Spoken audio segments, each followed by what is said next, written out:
The Peterson family had been searching for the perfect home for months when they stumbled upon the mansion by the sea. It was a towering structure with Victorian architecture, nestled atop a cliff overlooking the tumultuous waters of the Atlantic Ocean. Its weathered facade bore the marks of time, yet it exuded a charm that was hard to resist. James and Laura Peterson, along with their 2 children, Emily and Michael, were instantly captivated. As they drove up the winding path leading to their new home, the sky was a patchwork of gray clouds casting long shadows across the land. The sea breeze carried a chill, and the sound of crashing waves echoed in the distance. Despite the ominous setting, the family felt a sense of excitement and adventure. "This place is amazing," Michael exclaimed, his eyes wide with wonder as he stepped out of the car. At 16, he was already dreaming of the surfing opportunities the nearby beach promised. "It's beautiful, isn't it?" Laura replied, her smile radiant despite the cold. She was a woman of practical sensibilities, yet she couldn't deny the allure of their new abode. James, ever the pragmatist, approached the mansion with a critical eye. He had done his research. The property had been on the market for years, and its history was shrouded in mystery. Yet, the price had been unbeatable, and the promise of a fresh start had been too tempting to ignore. "Let's get inside and start unpacking. We've got a lot to do," he said, his voice steady but laced with anticipation. Emily, the youngest at 8, lingered behind. She was a quiet, introspective child, often lost in her own world. As she gazed up at the mansion, she felt an inexplicable shiver run down her spine. The wind seemed to whisper her name, and for a moment she thought she saw a figure standing at one of the upstairs windows. But when she blinked, it was gone. "Come on, Em," Michael called, snapping her out of her reverie. She hurried to catch up, her small hand slipping into her mother's for reassurance. Inside, the mansion was a labyrinth of dark wood and faded wallpaper. High ceilings adorned with intricate moldings spoke of its former grandeur. Dust motes danced in the shafts of light that filtered through the tall, narrow windows. The air was thick with the scent of the sea and something else, something old and forgotten. "Home, sweet home," James declared, his voice echoing through the empty halls. He tried to ignore the nagging feeling that they were not alone. They spent the next few hours unpacking, each family member claiming a room as their own. Michael chose the attic, with its panoramic view of the ocean. Emily's room was on the 2nd floor, directly above the main entryway. As she arranged her books and toys, she felt a strange sensation, as if the room were breathing, watching. "Mom, do you think this house is haunted?" Emily asked that evening, as they sat down for their first dinner in the grand dining room. The table was set with mismatched plates, and the flickering candlelight cast long shadows on the walls. Laura chuckled softly. "No, sweetheart. It's just old. Old houses make noises, that's all." James nodded in agreement. "Besides, ghosts aren't real. It's just stories people tell." Emily wasn't so sure. She remembered the figure at the window and the whispers on the wind. But she kept her thoughts to herself, not wanting to worry her parents. As the night wore on and the family settled into their new home, a heavy fog rolled in from the sea, enveloping the mansion in a thick, impenetrable shroud. Outside, the waves crashed against the cliffs with a relentless fury, and the wind howled like a mournful spirit. In her room, Emily lay awake, listening to the sounds of the night. Her eyes were drawn to the window, where she could just make out the shadowy outline of the cliffs and the restless sea beyond. She felt a presence, something ancient and restless, lurking just beyond the veil of reality. And in the depths of the mansion, far below where the family slept, something stirred. The air grew colder, and a soft, almost imperceptible whisper echoed through the halls. The spirits of the shipwrecked sailors were waking, drawn to the living beings that now inhabited their domain. The Peterson family had arrived, but their new beginning was only the first chapter of a long and terrifying journey. The mansion by the sea held many secrets, and it was eager to share them with its new occupants. The first week in the mansion passed uneventfully, allowing the Peterson family to settle into their routines. The picturesque mornings and serene views seemed to dispel any lingering unease. But as the sun set each day, a palpable sense of tension would creep into the household. One evening, while the family was gathered in the living room, a strong gust of wind rattled the windows. James looked up from his book, frowning. Strange. The forecast didn't mention a storm. Laura, sitting nearby and knitting, glanced at the windows. It's just the sea breeze, honey. We'll get used to it. But Emily wasn't so sure. She'd been hearing the whispers again, faint and distant, almost drowned out by the wind. She clutched her stuffed bear tighter and listened intently. It was as if the sea itself was speaking to her. Later that night, long after everyone had gone to bed, Emily was awakened by a cold draft. Her room felt icy, and she could see her breath misting in the air. She pulled the covers tighter around her and listened. The whispers were clearer now, almost intelligible. Come. See. She sat up, her heart pounding. The voice seemed to be coming from outside. Against her better judgment, she slipped out of bed and padded to the window. Peering through the glass, she saw the silhouette of a figure standing on the cliffs, looking out to sea. Dad? She whispered, though she knew it wasn't him. The figure turned slowly, and Emily felt her blood run cold. It was a man, but his features were obscured by the darkness. She could see the outline of a tattered uniform and the unmistakable glint of water streaming off his form as if he had just emerged from the ocean.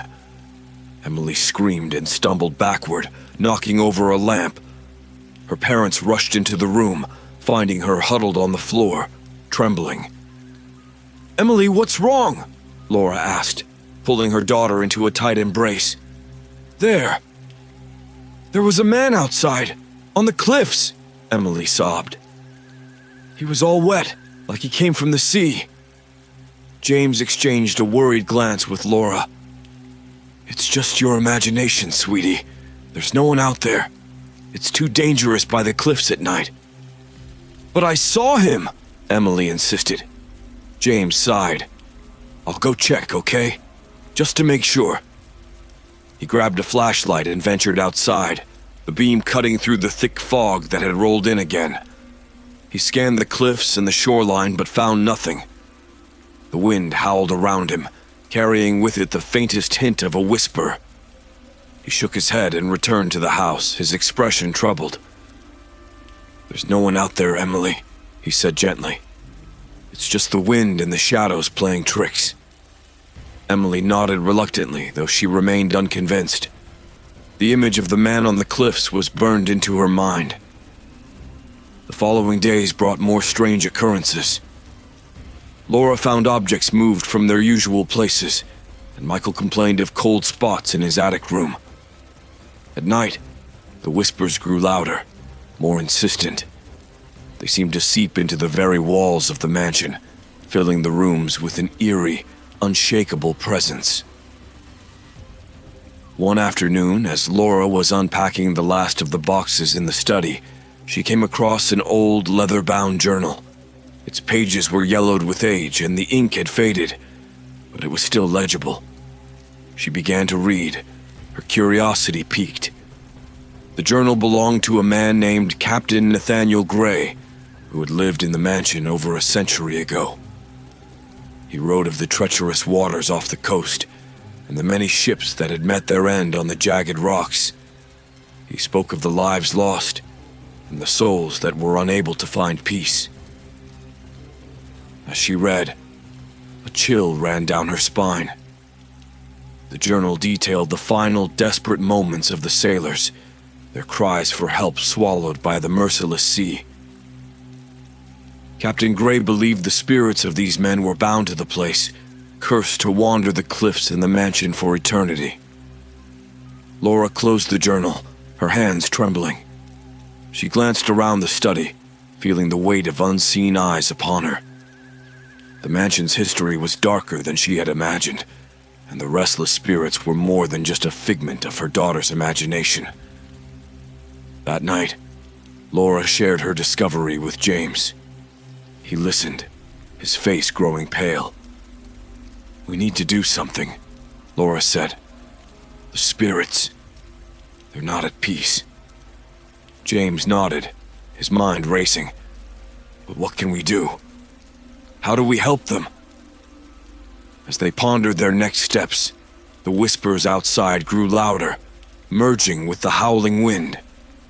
It was as if the spirits knew their story had been uncovered, and they were desperate to make themselves heard. In the darkness of her room, Emily lay awake, listening. The whispers seemed to speak directly to her now, their voices filled with sorrow and longing.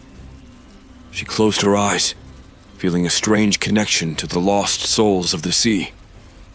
The Peterson family had unwittingly stepped into a realm where the past and present collided, where the dead demanded to be heard. And the whispers in the wind were just the beginning of their haunting ordeal. The following days were filled with an increasing sense of dread. The mansion, once a place of hope and fresh beginnings, had turned into a prison of fear and unease. Every corner, every shadow seemed to hide a secret, and the family couldn't shake the feeling that they were constantly being watched. Michael, ever the skeptic, spent more time outside, trying to escape the oppressive atmosphere of the house. He would surf the waves or explore the rocky shorelines, but even in the open air, he couldn't escape the feeling of eyes boring into his back.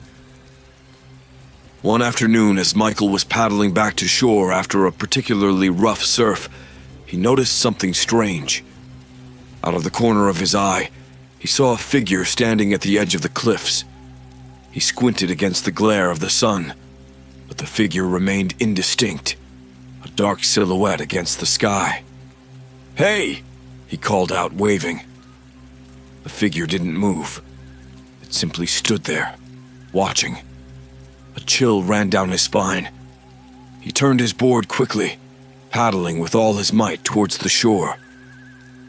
Once on solid ground, he looked back at the cliffs, but the figure was gone.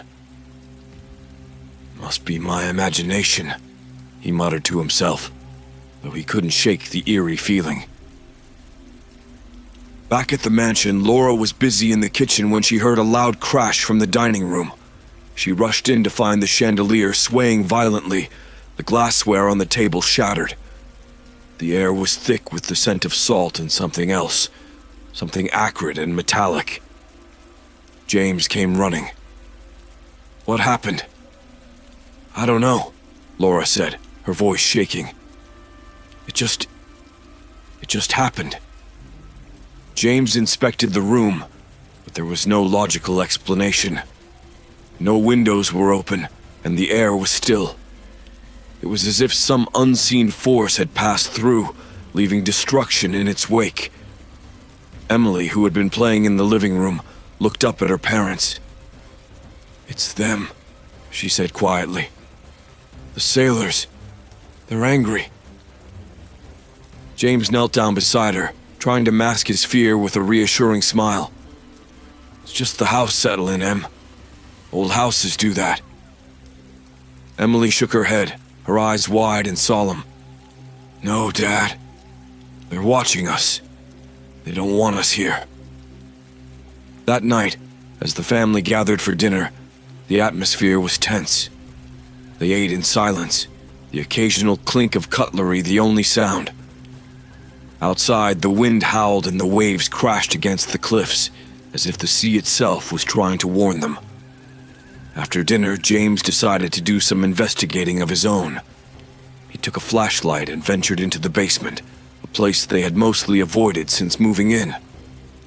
The stairs creaked under his weight, and the air grew colder as he descended. The basement was a cavernous space, filled with old furniture, dusty boxes, and forgotten relics. As he moved the beam of his flashlight across the room, he noticed something unusual. A large old trunk, covered in dust and cobwebs. It was tucked away in a corner, almost as if it had been deliberately hidden. James approached the trunk, his heart pounding. He knelt down and brushed away the cobwebs, then opened the lid.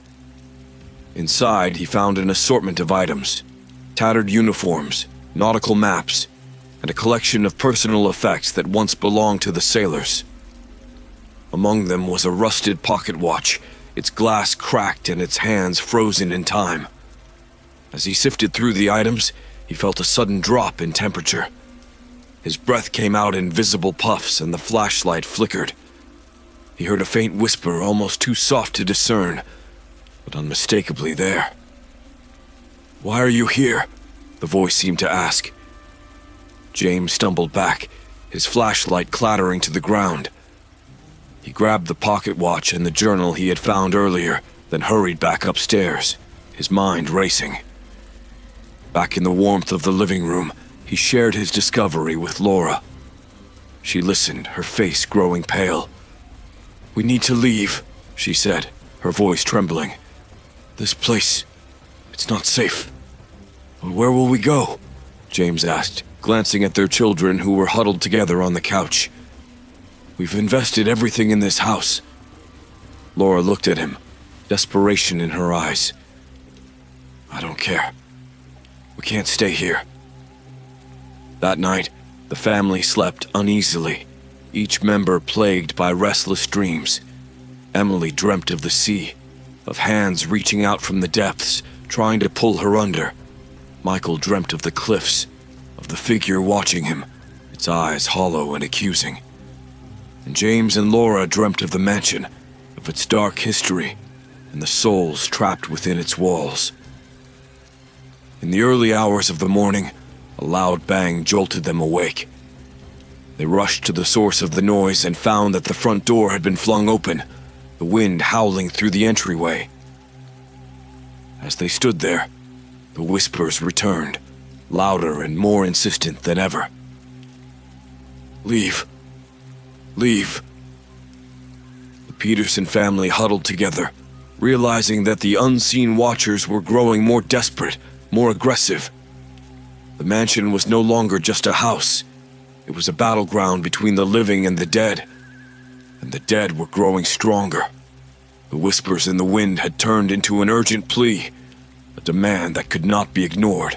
The Petersons had to make a decision, face the spirits and uncover the truth, or leave the mansion behind and escape with their sanity intact. The unseen watchers had made their presence known, and they were not going to let the family go without a fight. The Peterson family gathered in the living room the next morning, the events of the previous night heavy on their minds. The open door, the whispers, and the chilling cold had shaken them to the core.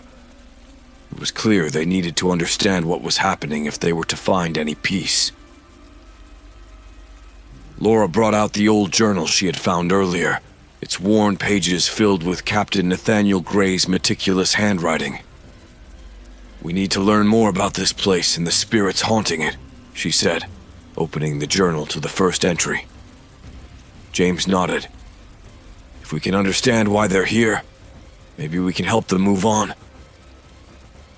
As they read through the journal, the story of the mansion began to unfold. Captain Gray had been a respected sailor in the late 1800s, known for his bravery and leadership. He had built the mansion as a sanctuary for his family, a place where they could be safe from the perils of the sea. But the sea had other plans. The journal detailed numerous shipwrecks that had occurred just off the coast, many of which involved ships under Captain Gray's command. The rocky cliffs and treacherous currents had claimed countless lives, and the captain's heart grew heavy with guilt and sorrow. One entry, dated November 12th, 1893, caught their attention. Captain Gray wrote of a particularly violent storm that had struck without warning, dragging 3 ships to their doom. He described the screams of the sailors, the splintering of wood, and the relentless fury of the waves. Despite his efforts, he could save no one. "I can still hear their cries," the entry read. "They haunt my dreams, and their spirits linger, bound to this place by the tragic fate they met. I fear they will never find peace." The family sat in silence, absorbing the weight of Captain Gray's words. Emily, who had been quietly listening, spoke up. "Maybe the sailors are angry because they were never found. Maybe they need us to help them." James looked at his daughter, a sense of pride mixed with sorrow. "You might be right, Em. But how do we do that?" Michael, who had been reading over their shoulders, pointed to a later entry. "Here, Captain Gray tried to communicate with the spirits. He used some kind of ritual to try and give them peace. But he never finished it." Laura's eyes widened as she read the entry. The ritual involved returning the sailors' personal effects to the sea and performing a ceremony to honor their memory. "This could be our answer. If we complete the ritual, maybe we can help the spirits find peace." James stood up, determination in his eyes. "Then we need to gather everything we can find that belonged to the sailors. We'll finish what Captain Gray started." Over the next few days, the family combed through the mansion, searching for items that had belonged to the sailors. They found more uniforms, a compass, a spyglass, and even a few letters tucked away in a hidden drawer. Each item told a story of a life lost to the sea. As they worked, the atmosphere in the mansion grew heavier. The spirits seemed to sense what they were doing, and their presence became more pronounced. Cold drafts swept through the halls, doors creaked open and shut, and the whispers grew louder, more coherent. "Thank you. Help us." One evening, while searching the attic, Michael came across an old, weathered painting. It depicted a ship caught in a storm, its sails tattered, and the crew struggling against the waves. The name on the ship's bow was barely legible: the Seraphim. "This must be one of the ships that wrecked," Michael said, bringing the painting downstairs. "We should include it in the ritual." As the day of the ritual approached, the family gathered the items at the cliffs, the wind whipping around them.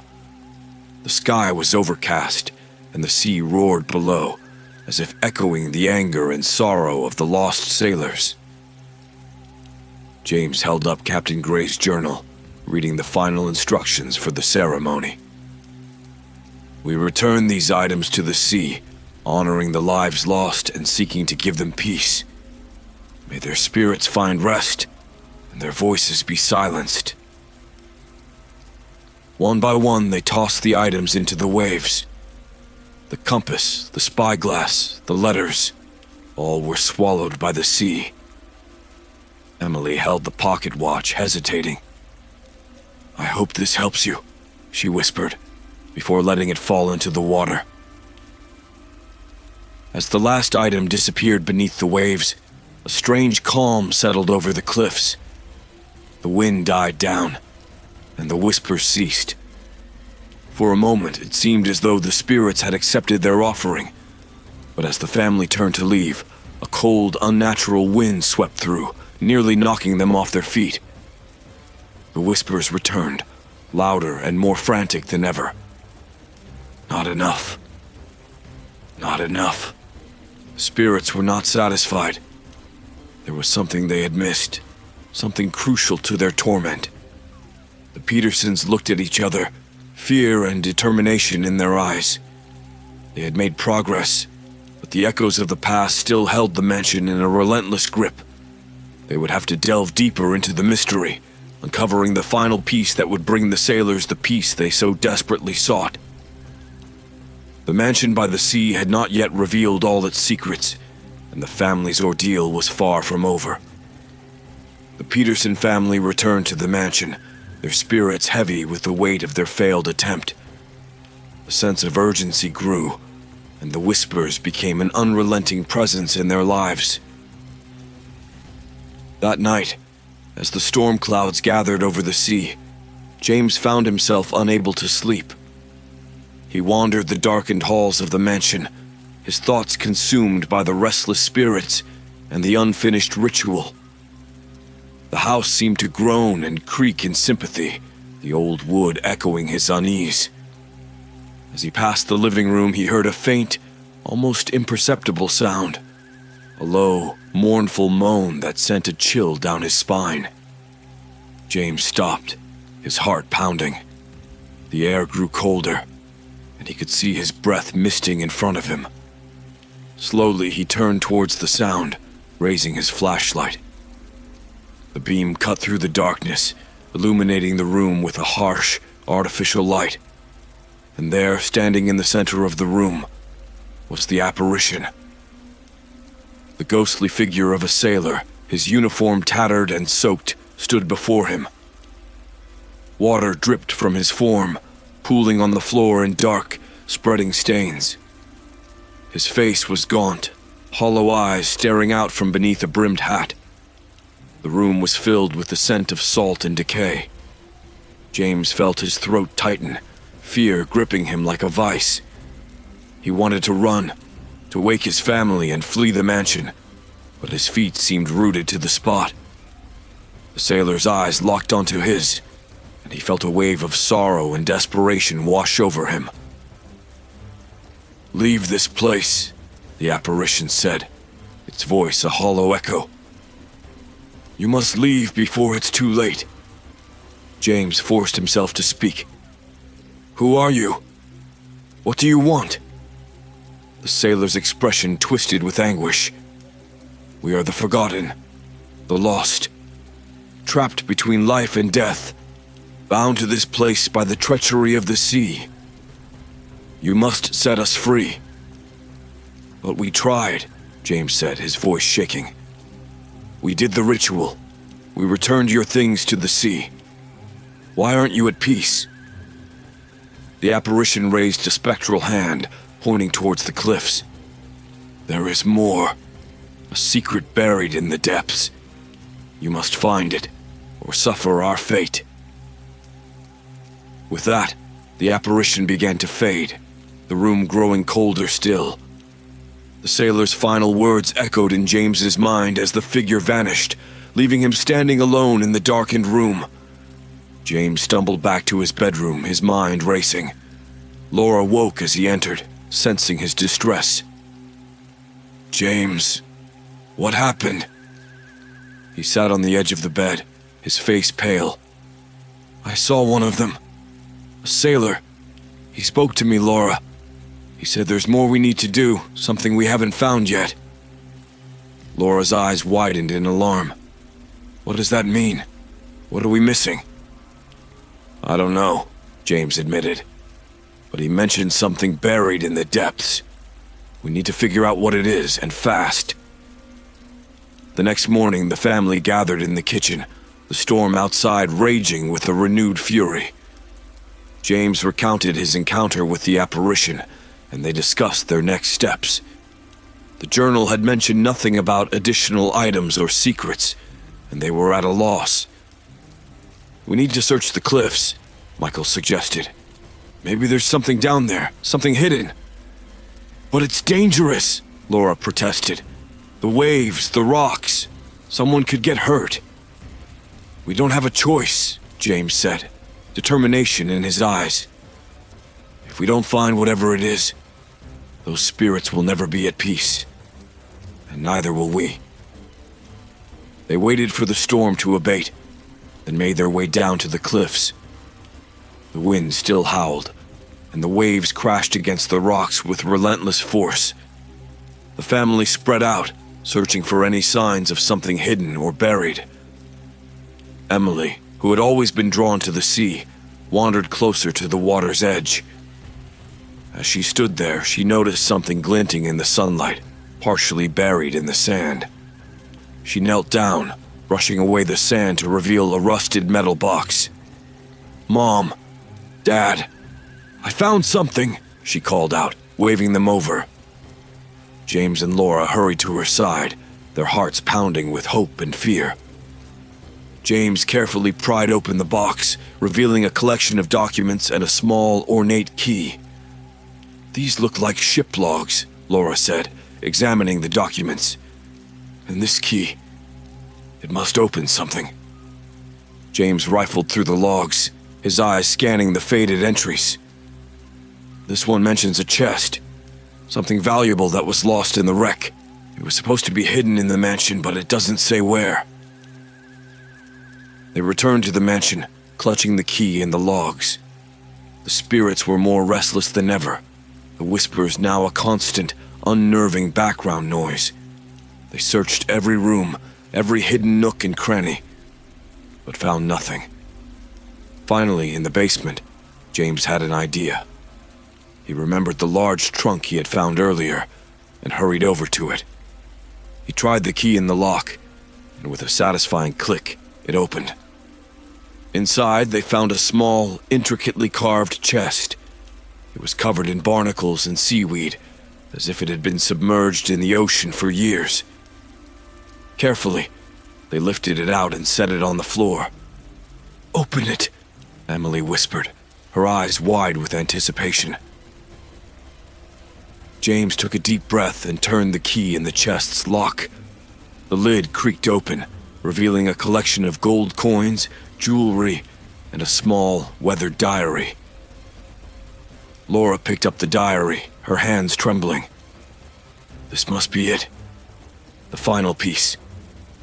As she opened the diary, the air in the basement grew colder, the whispers rising to a fever pitch.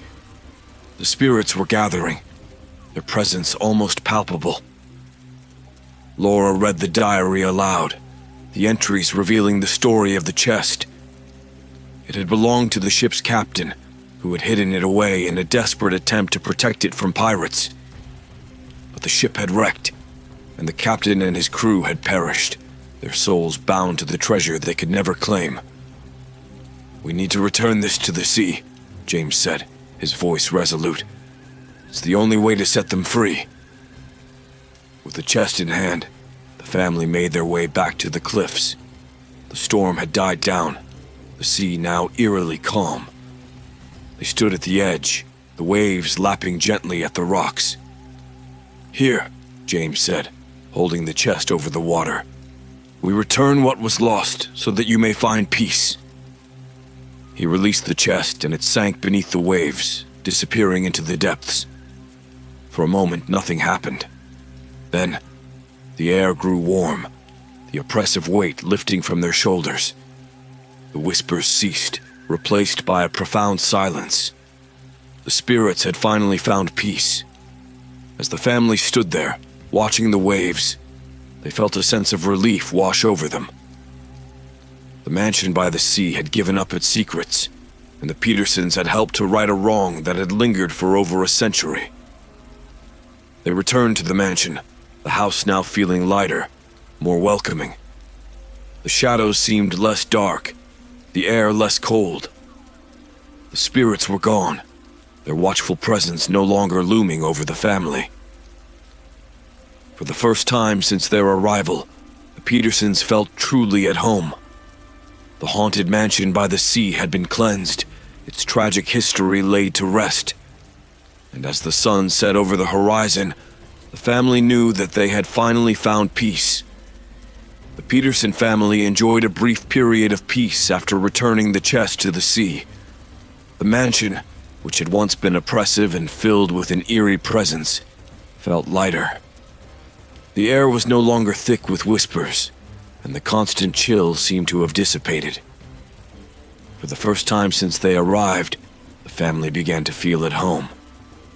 However, this respite was short-lived. One evening, as the family gathered in the living room, the sky darkened ominously. Thick black clouds rolled in from the horizon, blotting out the last remnants of daylight. The wind picked up, howling around the mansion and rattling the windows. James stood by the window, watching the approaching storm with a sense of foreboding. "This storm doesn't look natural," he said, his voice tense. Laura joined him, her face pale. "We've had storms before, but nothing like this. Do you think—" "I don't know," James replied, unable to shake the feeling that something was terribly wrong. The children sensed their parents' unease. Emily clung to her stuffed bear, her eyes wide with fear. Michael tried to appear brave, but the worry in his eyes betrayed him. As the storm intensified, the house began to creak and groan, as if it were alive and reacting to the tempest outside. The wind's howl grew louder, punctuated by sharp cracks of thunder. The lights flickered, and then, with a final resounding boom, the power went out. "We need to stay together," James said, grabbing a flashlight. "Everyone, get to the basement. It's the safest place during a storm." The family huddled together, making their way down the creaking stairs to the basement. The flashlight's beam cut through the darkness, casting eerie shadows on the walls. The wind and rain pounded against the house with relentless fury, and the basement seemed to amplify every sound. In the basement, they huddled together, listening to the storm rage above them. The walls seemed to vibrate with the force of the wind, and the air grew colder by the minute. James and Laura tried to keep the children calm, but their own fear was palpable. Suddenly, the whispers returned, louder and more frantic than ever. The basement filled with an unearthly wail, a chorus of voices crying out in anguish and desperation. The temperature plummeted, and a thick mist began to form, swirling around them. "Not again," Laura whispered, clutching Emily tightly. The mist coalesced into ghostly figures, the same sailors they had seen before. But now, their expressions were twisted with rage and torment. They reached out with spectral hands, their eyes burning with an otherworldly fire. "You cannot escape," one of the spirits hissed. "You have not set us free. The storm will claim you, as it did us." James stood up, his flashlight shaking. "What do you want from us? We returned your treasure. We honored your memory." The spirits wailed in unison, their voices blending into a cacophony of despair. "The curse is not broken. The bloodline must end. Only then will we be free." "What bloodline?" Michael shouted, his voice cracking with fear. "The one who brought the curse upon us," the spirit replied, its form flickering like a flame. "The descendant of Captain Gray. Only by ending his line can we find peace." James felt a cold dread wash over him. Captain Gray, my great-grandfather. But he's long dead. What does this have to do with us? The spirits surged forward, their faces inches from James. "You are his blood. You are the key. The storm will claim you, as it claimed him." With a deafening roar, the storm outside intensified, shaking the house to its foundations. The basement walls began to crack, water seeping through the fractures. The family clung to each other, terrified and helpless. "We need to do something," Laura said, her voice rising in panic. "We need to stop this." James looked around, his mind racing. The journal. There must be something in the journal that can help us. He fumbled with the flashlight, illuminating the old leather-bound journal they had found. Flipping through the pages, he searched for anything that could provide a clue. "There's a passage here," he said, his voice urgent. "Captain Gray wrote about a final, desperate measure. A ritual to break the curse, but it requires a sacrifice. A blood sacrifice." Laura's eyes widened in horror. "No, we can't. There must be another way." The spirits howled in agreement, their forms growing more solid, more menacing. "You cannot escape your fate. The storm will claim you." James looked at his family, the fear in their eyes mirroring his own. "I'll do it. I'll be the sacrifice. If it means saving all of you, then it's worth it." "No!" Laura cried, grabbing his arm. "There has to be another way. We can't lose you." But James was resolute. He stood up, facing the spirits. "Tell me what I need to do." The lead spirit stepped forward, its eyes glowing with an eerie light. "You must go to the cliffs, to the place where the ships were lost. There, you will find an altar. Spill your blood upon it, and the curse will be broken." James nodded, a grim determination settling over him. "I'll do it. For my family." Laura and the children clung to him, tears streaming down their faces. "We'll go with you," Laura said, her voice breaking. "We'll face this together." With the spirits watching, the family made their way through the storm, battling the wind and rain. The cliffs loomed ahead, a dark silhouette against the roiling sea. As they approached, they could see the ancient altar, weathered by time and the elements. James stepped forward, the wind whipping his hair and clothes. He took a deep breath, steeling himself for what was to come. "I love you all," he said, turning to his family. "Stay strong." With a final determined step, he approached the altar, drawing a small knife from his pocket. The spirits gathered around, their forms flickering in the storm's fury. James looked up at the sky, a sense of peace washing over him. As he made the cut, the blood flowed onto the altar, mingling with the rain. The spirits wailed one last time, their forms dissolving into the mist. The wind began to die down, the storm losing its power. James collapsed to the ground, the pain overwhelming. But as he lay there, he felt the presence of his ancestors, their gratitude and sorrow washing over him. Laura and the children rushed to his side, their faces etched with grief. "James, no," Laura sobbed, holding him close. "Please don't leave us." But James smiled weakly, his eyes filled with love. "It's over. The curse is broken. You're safe now." As the storm finally abated, the Peterson family huddled together, the weight of their ordeal finally lifting. The spirits were gone, the curse broken.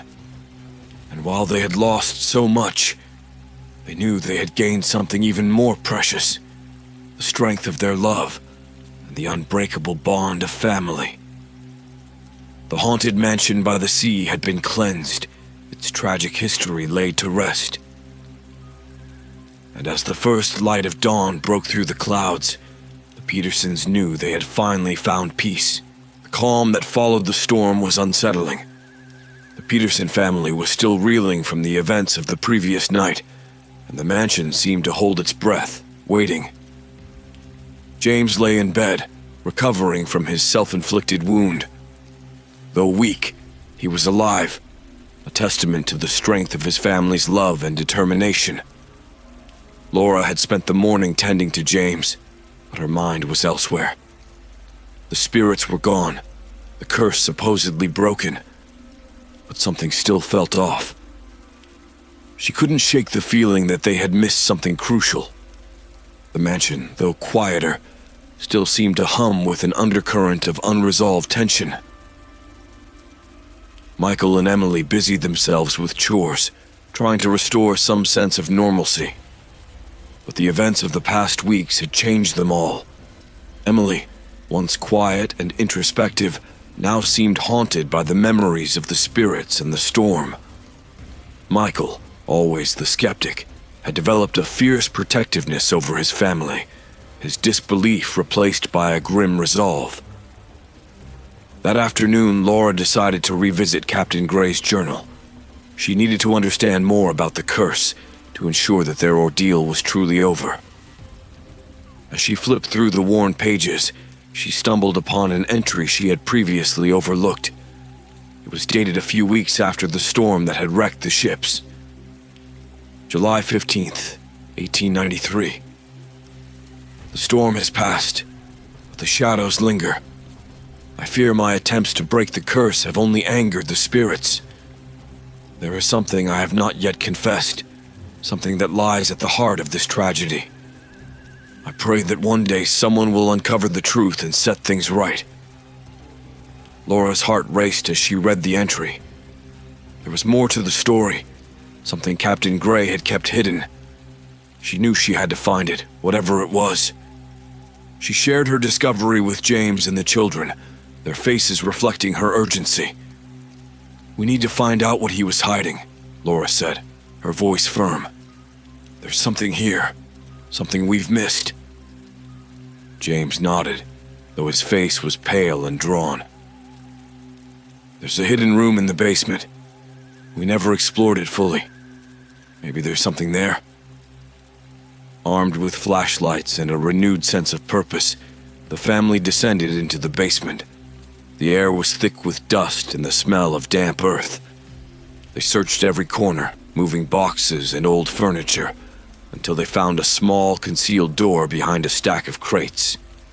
Michael forced the door open, revealing a narrow passageway that led to a hidden room. The room was small and cramped, filled with the detritus of a bygone era. Old maps, nautical instruments, and personal effects littered the floor.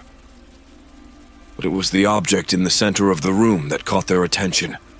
A large, ornate chest, similar to the one they had returned to the sea. Laura approached the chest, her hands trembling.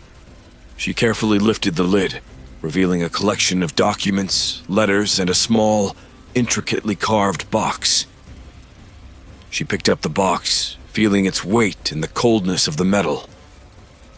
Opening it, she found a locket and a letter, both worn with age.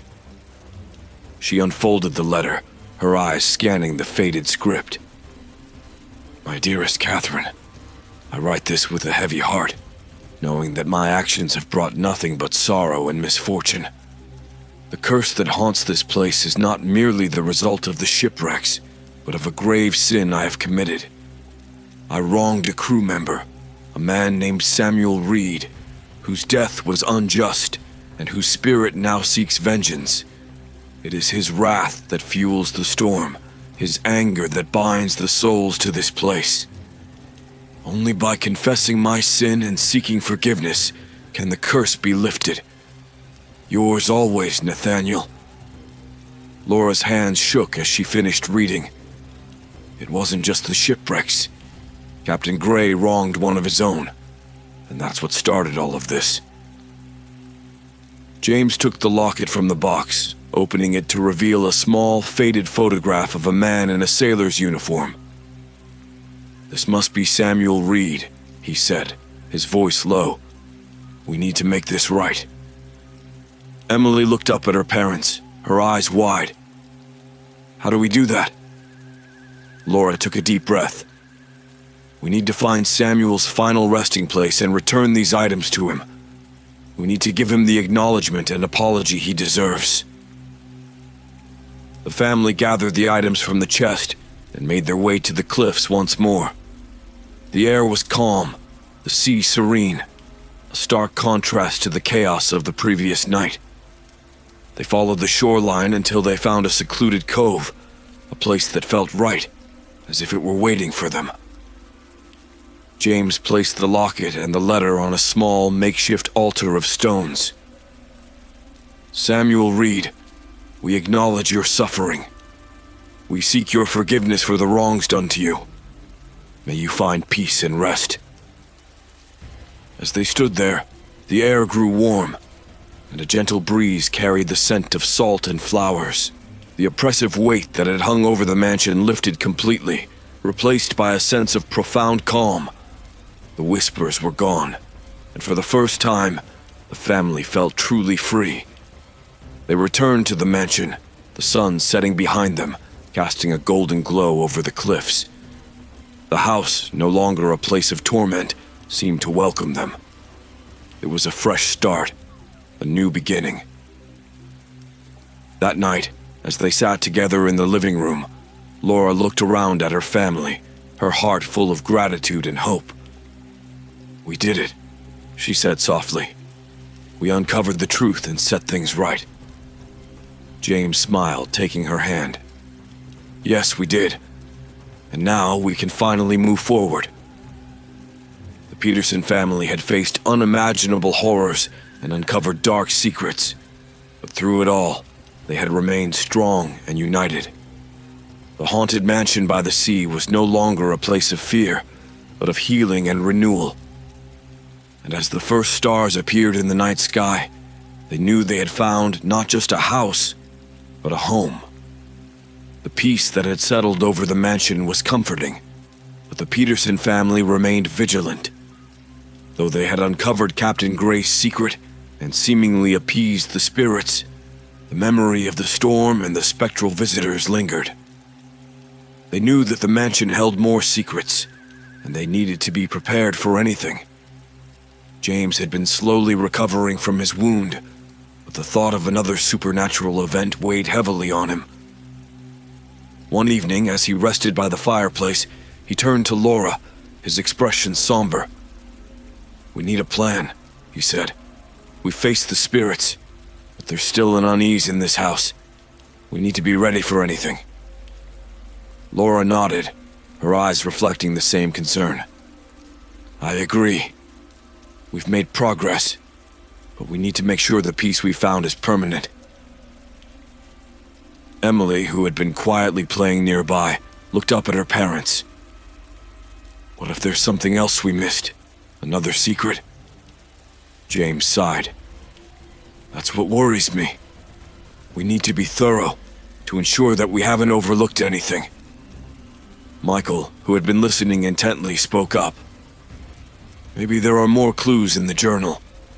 Something we haven't noticed yet." Together, the family gathered around the old leather-bound journal once more. They meticulously combed through each entry, looking for any hints or overlooked details. As they reached the final pages, they found a cryptic note scrawled in the margins. "The heart of the mansion holds the key. Seek the place where shadows converge and the truth will be revealed." "What does that mean?"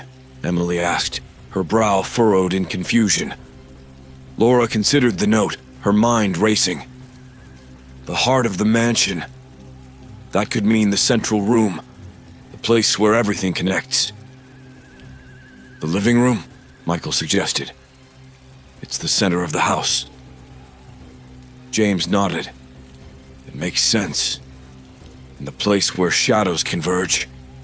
It could mean where light and dark meet, where we've seen the most activity." Determined to uncover the final piece of the puzzle, the family made their way to the living room. The air was thick with anticipation, and the house seemed to hold its breath. They carefully inspected every corner, every piece of furniture, searching for anything out of the ordinary. As they examined the old fireplace, Emily noticed a loose brick. "Look here," she said, pointing to the brick. "This looks different." James carefully pried the brick loose, revealing a small, hidden compartment behind it. Inside, they found a bundle of old letters and a small, ornate box. Laura took the letters, her hands trembling as she read them. "These letters are from Samuel Reed," she said, her voice hushed. He was writing to his family, explaining his fear and anger over the injustice done to him. He spoke of a hidden treasure, something he intended to protect at all costs. James opened the ornate box, revealing a key and a small folded map. "This must be the final clue," he said. "The map shows a location near the cliffs, a place we haven't explored yet." With renewed determination, the family set out for the cliffs once more. The wind was calm, and the sea sparkled under the afternoon sun. Following the map, they made their way to a secluded cave, hidden from view by the rocky shoreline. Inside the cave, they found an old chest, similar to the ones they had discovered before. Using the key from the box, James unlocked it, revealing a collection of gold coins, jewelry, and a journal that seemed to belong to Samuel Reed. Laura opened the journal, reading the final entries aloud.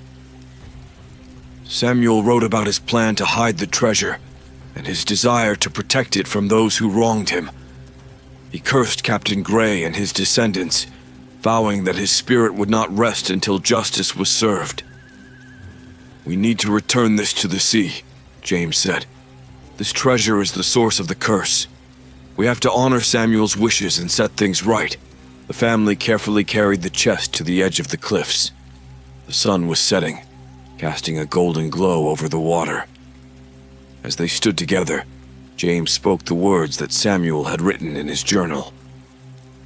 "We return this treasure to the sea in honor of Samuel Reed and all who suffered.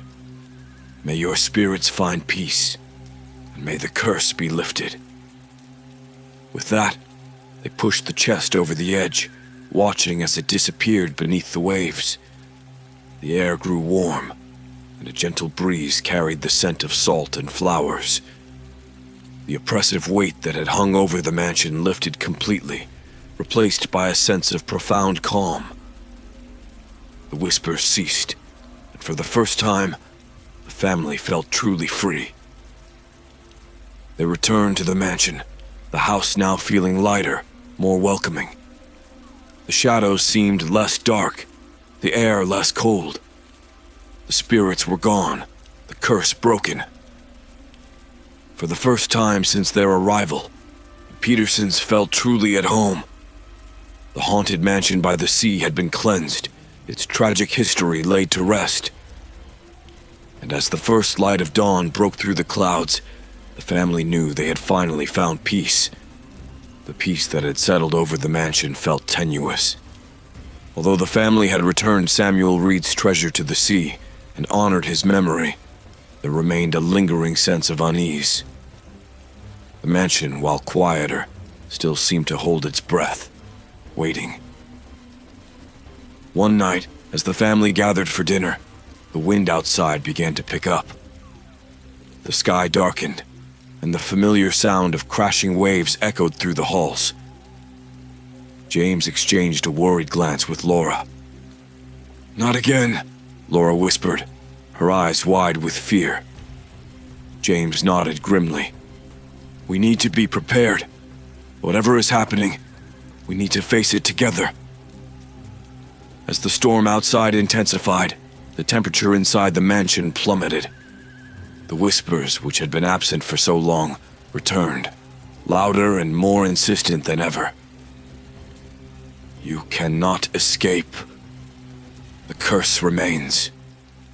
The lights flickered and went out, plunging the mansion into darkness. The family huddled together, their flashlights casting eerie shadows on the walls. Suddenly, a violent gust of wind slammed the front door open, and the spirits materialized, their forms more solid and menacing than before. "You have not set us free," one of the spirits hissed. "The curse is not broken. The bloodline must end." James stepped forward, his flashlight shaking. "We did everything you asked. We returned the treasure. We honored Samuel. What more do you want?" The lead spirit, Samuel Reed, advanced, his eyes glowing with an otherworldly fire. "The curse was born of blood, and it must be ended with blood. The descendant of Captain Gray must pay the price." Laura clutched James's arm, her voice trembling. "There has to be another way. We can't lose you." James looked at his family, the fear and love in their eyes giving him strength. "If it's my blood you want, take it. But leave my family alone." Samuel's form flickered, his expression conflicted. "Your sacrifice alone is not enough. The curse binds us all. Only by facing the truth and seeking forgiveness can we be freed." Emily, who had been silently listening, stepped forward. "Samuel, we're sorry for what happened to you. It was wrong, and we can't change the past. but we can ask for your forgiveness and honor your memory." The other spirits seemed to waver, their forms becoming less distinct. Samuel's eyes softened, and he looked at Emily with a mixture of sorrow and gratitude. "The curse was born of pain and betrayal," Samuel said, his voice filled with longing. "To break it, we need more than just sacrifice. We need understanding and reconciliation." James took a deep breath, feeling a surge of hope. "Then let us help you.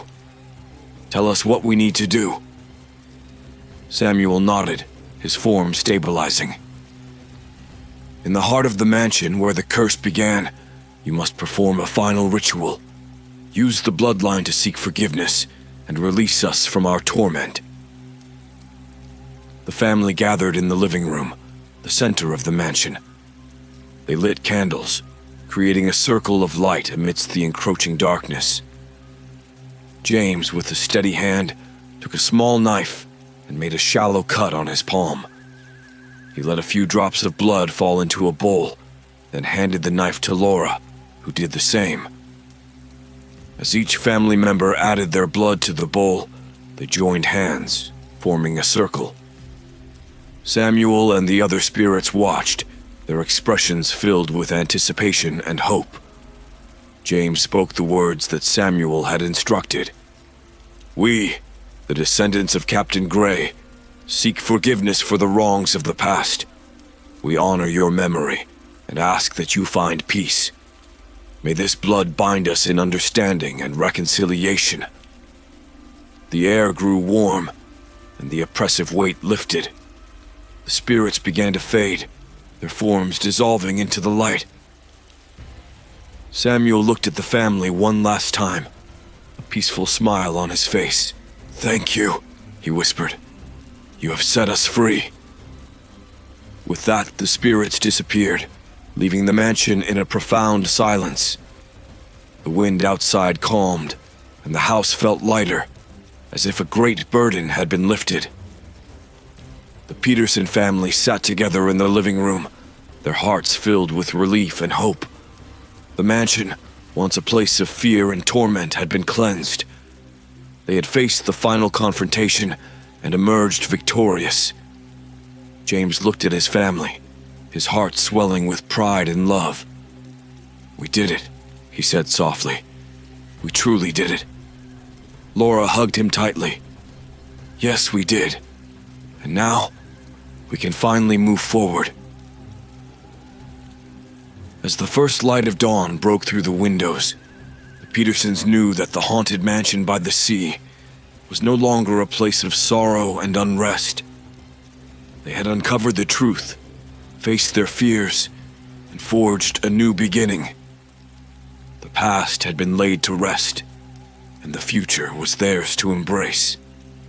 And as they stood together, watching the sun rise over the calm sea, they knew that they had found not just a house, but a home filled with love, hope, and peace.